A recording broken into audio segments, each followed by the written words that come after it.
Hey everyone, Eggman here with another video, and I know it's been super long since my last video, and I apologize for that. Honestly, just a bunch of personal things started coming up, and also like with all this, virus stuff going around and events getting canceled, I haven't really been I don't know, jazzed to be playing Dragon Ball. Not that I don't like the game, but I just need like a couple of days to just take a break, do some other things, and then get back to the mindset. So I think I'm finally getting back there.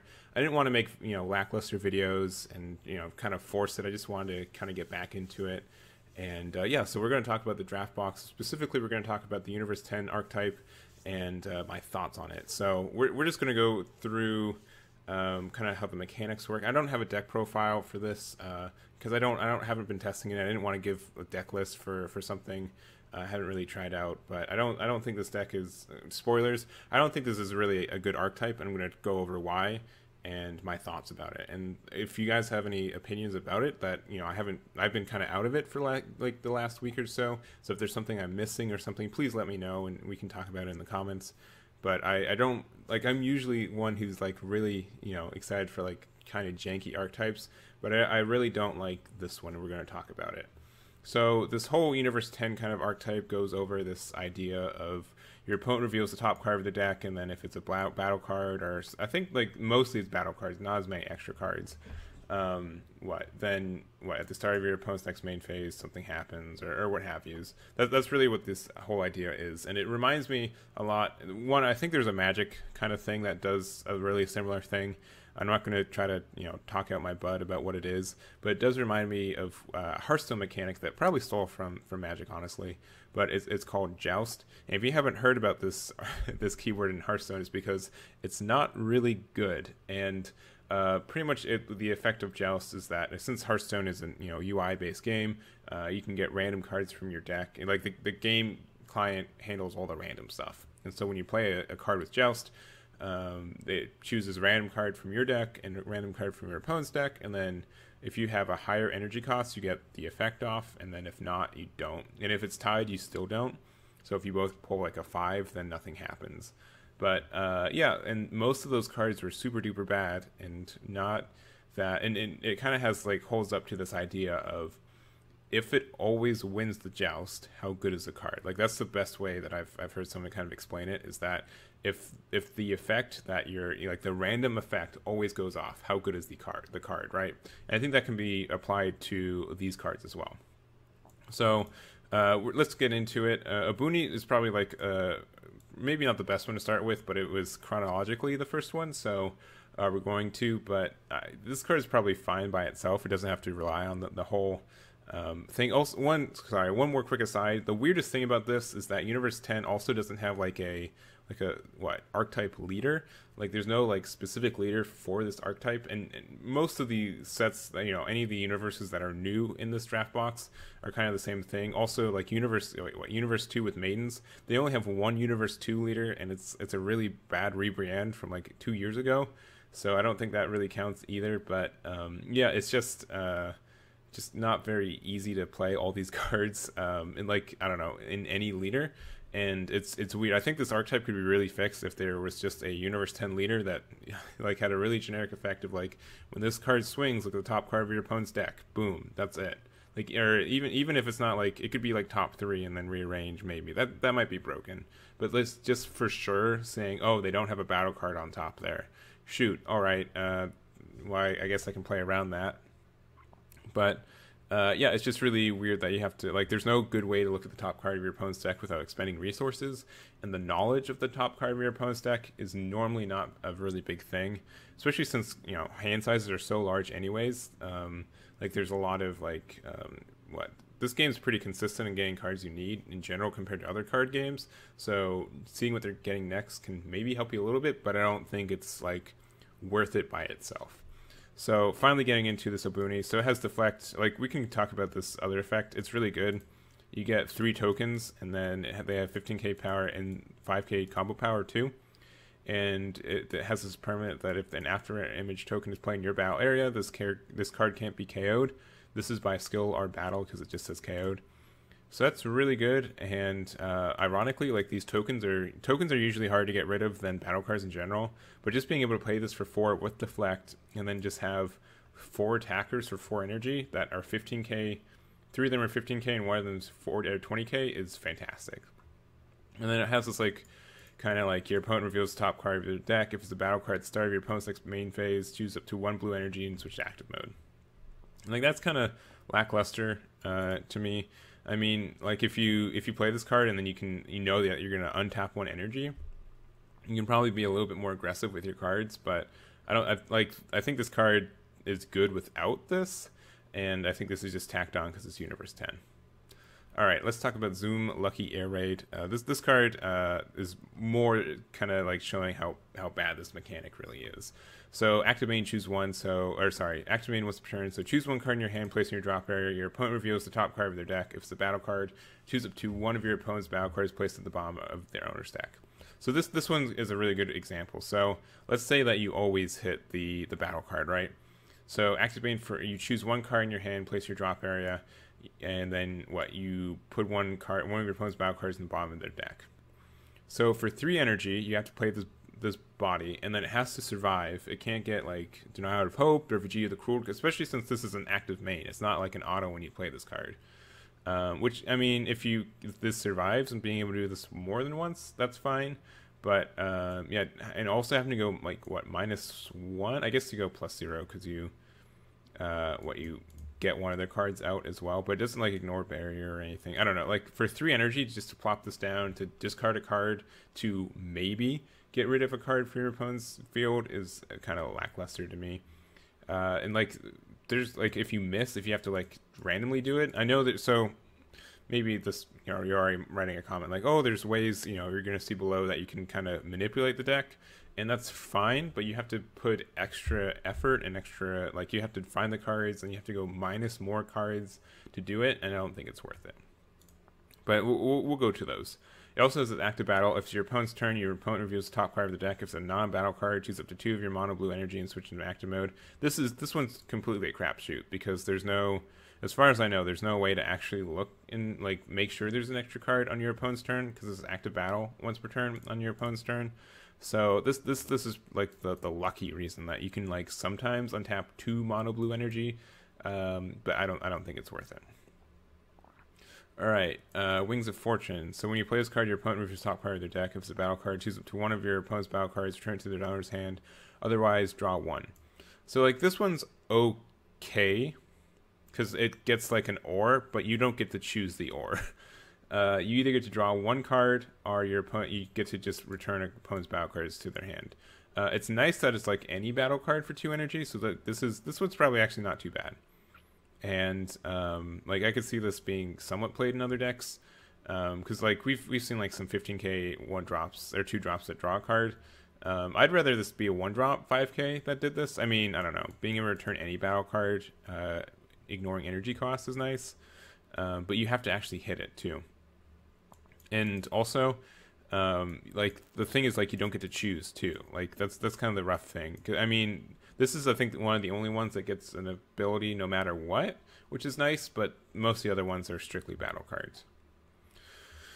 All right, so there's Jerson, Graceful Wager. Okay, so never mind. I lied about this Zoom. So you can do this counterattack, and then you can make sure there's an extra card there, and then assuming they don't like use a super combo to draw it, like, so I mean, like there's some counterplay, which is nice, but it kind of also like sucks for you. But yeah, so you can play this Graceful Wager. So for 1 energy on your opponent's turn, you can counterattack, look at the top 3, put them back in any order, and play this card. But also, this doesn't stop the attack. This just looks at the top 3 and rearranges them. And then active main once per turn for 1 blue and 1 colorless. Your opponent reveals the top card of their deck. If it's a battle card, draw 1. Okay, so for 2 energy, you're drawing 1, which is like this card. If you have to hit it.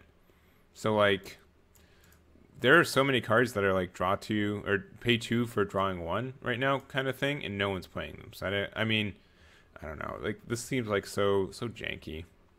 All right, Merchant, Brave, Bruiser. So it's double strike barrier, active main once per turn. Your opponent reveals the top card of their deck. If it's a battle card, this gains plus 5k power and dual attack for the turn. I mean, we've got like a bunch of these big 4-drop bruisers that are like double strike, dual attack. Like this could be a 25k dual attack double strike on turn 4, which is okay. But like no one, the meta's not the idea of like dropping a bomb on turn 4 anymore. Like this may have been good like a couple metas ago if it hit every time, but just the idea of like, what if you paid 4 energy for a double strike barrier? Like that's really bad. Like once again, like, these are all active mains, so you can like keep trying like another turn afterwards. At least it's not like an auto kind of thing when you play this card, but that also means you're susceptible to getting hit by things when you play this card. So yeah, not impressed by him. Explosive flight. When this card attacks or is removed from your battle area by a skill, look at top 3 cards from the top of your opponent's deck. Puts like, this just seems so bad. For 2 energy, you have to play this, and then you have to either swing or like if this was instead like when this card attacks or is comboed, this would be a lot better. But like this seems really bad. Just to rearrange, like look at the top 3. Like, what if your opponent like immediately like turn 1, like next they search top 7 for something, then shuffles their entire deck for 1 energy? Like you just got completely countered. Then they just get to randomize their deck again. Okay, for 3 energy, when this card attacks, top card, if it's a battle card, draw 1, this gains plus 5k power. Alright, so it's just like a big old beat stick at 25k that draws 1. Like, investing 3 energy for this to maybe go off is a lot, and then like you can, like for 4 energy, do like there's some other cards as well, but like having to do this just seems really bad. Alright, Muri Sarm, Manipulative Blow. If you have a universe card, 10 card in play, when you play the combo with this card, look at top 3 cards. Okay, I don't. I guess I'm okay. I must have been thinking this. I mean, this can kind of help that. You have to go -1 to set. Like, that's the other thing with this deck is that you have to like go minus to get these effects off, and I haven't seen anything that's like super duper worth it. Because like this Jurisen, sure you get to draw 1, gain +5, but if you have to like drop another card next turn to make sure you get the effect off again, that seems just really bad. Like you never actually go plus, you just go 0. Mission short, bobbing and weaving, counterattack, negate the attack, play this card, then choose up to 1 of your blue energy and switch to active mode. Okay.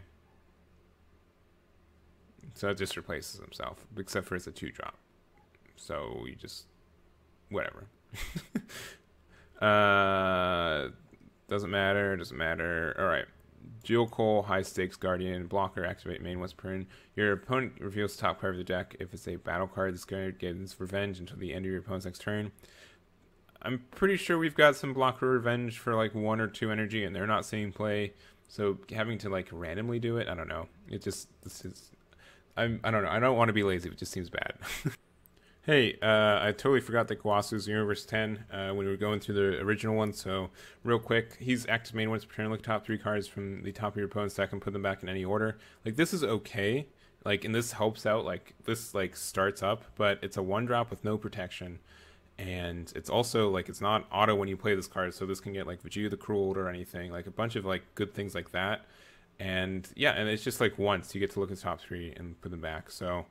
I don't think he's super good, and he just doesn't have a lot of protection. It's hard for this guy to do stuff, and then like if you want like your 3-drop ability to go off, so that you have to like either play this on turn 2 and then make sure like it survives and then get your 3-drop off, or you have to use wait until turn 4. So you play this, look at the top 3, and then play your 3-drop or something like that. So it just kind of like epitomizes like why this archetype is kind of bad. Alright, that's Universe 12. Alright. They also have... This isn't Universe 10. Oh yeah, okay. Negate the attack, then your opponent removes top card of the deck. If it's a battle card, choose up to 1 of your battle cards and 1 of your energy and switch to action mode. So this is, like, alright. Except for it has to be, like, counter attack. So it's on your opponent's turn, and then also, which means there are ways to shuffle your opponent's deck, but it's harder, especially at, like, the counter attack window. If this was, like, a combo one, being able to like do that, like worst case this is just a negate, best case you get to get what 1 energy back, like a free negate, which can be really nice, but like Whis' Coercion is way better than this, not having to do any setup for it and everything, just from Whis'. And then lastly, Universe 10 Assemble. So this card's okay, but it's once again it's counterattack, which really sucks. Like the timing's really weird, and then it just means like your opponent has to like be swinging into you without thinking about it. So counterattack, negate the attack with the top 3 cards from your top of your opponent's deck and put them back in any order. Then choose up to 1 Universe 10 card with any cost of 2 or less from your hand and play it. So what could you play? You could play what? You could play this dude, which is a blocker, which is okay. Is this card a one? Let's see. For one, okay. Yes, it's for one. So that's also like not the worst. You could play this guy, but like it's already a counterattack. Like anything you play, I don't think it would do anything. Let's make sure I'm not wrong. This is a 3-drop. This is a 2-drop. Okay, you could maybe, okay. All right, I'll take it. I'll give some credit for this. Being able to counterattack and then play this after already rearranging their cards to make sure they have a battle card on top there and choose it back and return 1 is fine, or like knowing that you need to draw a card. So making sure they have an extra card in the top 3 is fine. If you can, like that's the other thing too. If it's only top 3, which means it could all be battle cards, all be extra cards, and you're kind of screwed. But being able to, play this and go from there, that's fine. That's bad. That's bad. That's not super good. You could do this and you can play it, and then you get to look at the top 3 again if you want. Like I don't know. Like the only card that seems like somewhat worth it is this Wings of Fortune, because like during a counterattack, you can make sure that something's returned to their your opponent's hand, or get to draw 1. So you get to negate attack and draw 1. And get something else, so like you get to replace it, but I don't know. So I think that's going to be it. Just a lot of me talking about how bad this effect is, and I wish it was better. Or once again, if there was a leader that had that effect, like on the leader swing, that would make this deck a lot better. But we don't have that right now, and that's my thought. So if I'm missing something, let me know. I just don't see the pieces, and it just doesn't make sense to me. So thank you guys so much for watching this and listening to me ramble on about this archetype. Let me know what you guys think, and I'll catch you all next time.